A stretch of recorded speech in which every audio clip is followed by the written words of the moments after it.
तो परमात्मा क्या बताते हैं, आजा बंदे शरण राम की, फिर पाछ पछतावेगा भाई। आजा बंदे शरण राम की, फिर पाछ पछतावेगा भाई।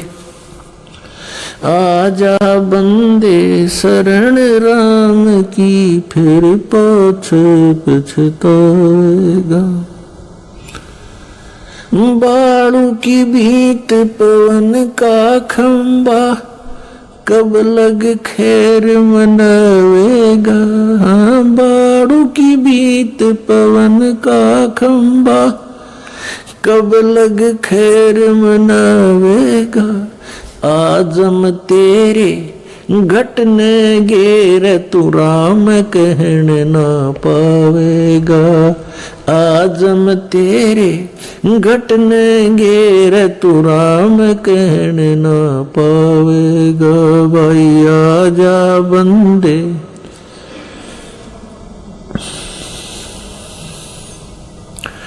गा भाई, आजा बंदे शरण राम की, फिर पाछ पछतावे।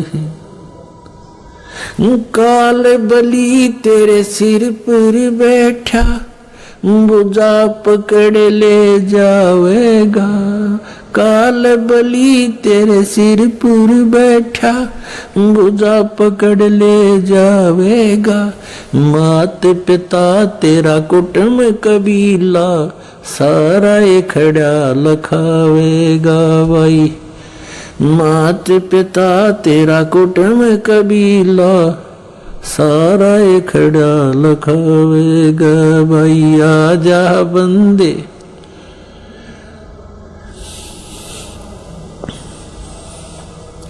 धर्मराय तेरा लेखा लेगा, वहाँ क्या बात बनावेगा।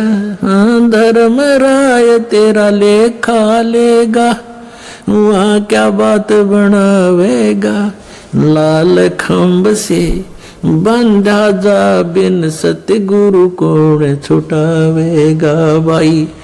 लाल खंभ से बंधा जा, बिन सतगुरु कौन छुटावेगा भाई। आजा बंदे शरण राम की, फिर पाछ पछतावेगा। दिया लिया तेरे संग चलेगा, दरिया ढका रह जावेगा। दिया लिया तेरे संग चलेगा, दरिया ढका रह जावेगा।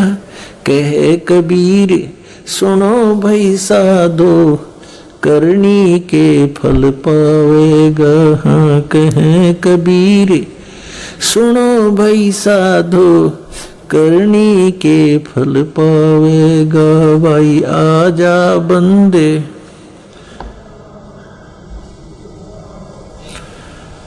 गा भाई, आजा बंदे शरण राम की, फिर पाछ पछतावेगा। परमपिता परमात्मा हमें किस प्रकार प्यार से हर तरह से समझाने की चेष्टा की है कि आजा बंदे शरण राम की, फिर पीछे पछतावेगा। अपना आत्माओं, सबसे पहले तो हमने ये डिसीजन करना होगा कि कौन से राम की शरण ग्रहण करें, और उसके बाद फिर हम उसके ऊपर दृढ़ता से लगेंगे। जैसे श्रीमद् भगवत गीता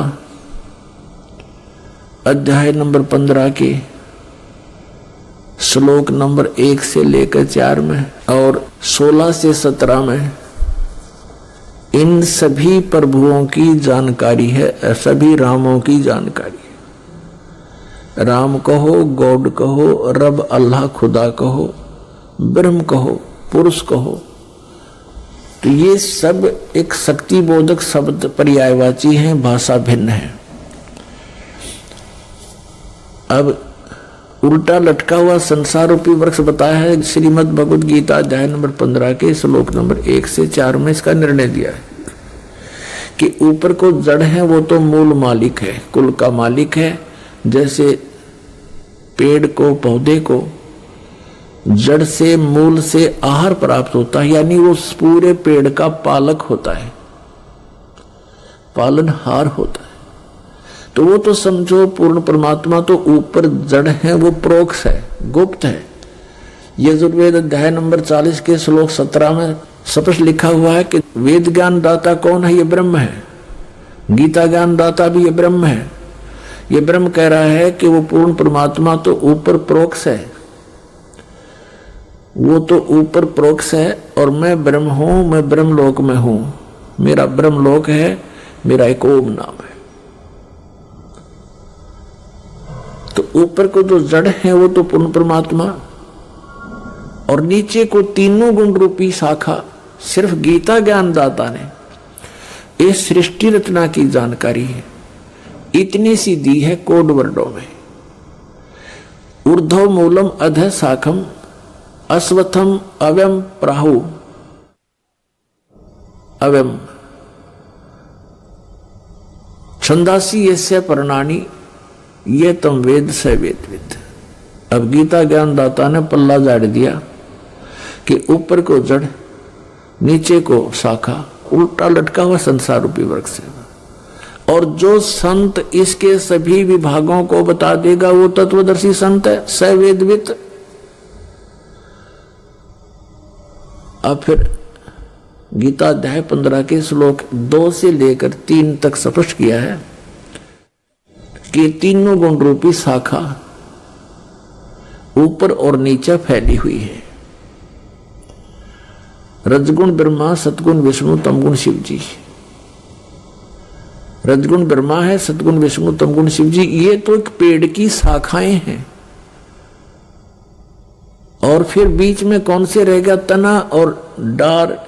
इसके विषय में गीता ज्ञानदाता ने कहा कि जो इस सभी विभागों को बताएगा वो तत्वदर्शी संत है। और स्वयं कहा है कि इस सृष्टि की रचना की जानकारी मैं नहीं दे सकता, 3 श्लोक में 15वें अध्याय के में, कि जैसा इसका स्वरूप बताते हैं ऐसा मैं उससे परिचित नहीं हूं। यहां विचार काल में यानी गीता के डिस्कशन में मैं तुम्हें क्लियर स्पष्ट नहीं बता पाऊंगा। उसके लिए ऑप्शन छोड़ दिया 4थे अध्याय के 34वें श्लोक में कि तत्वदर्शी संतों से जाकर पूछो, वो तत्वदर्शी संत तुझे उस परमात्म तत्व का ज्ञान कराएंगे।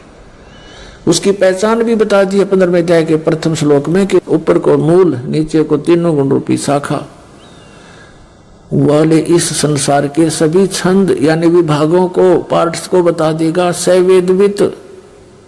तो ये जानकारी पुण्यात्मा स्वयं परमात्मा ने आके दी।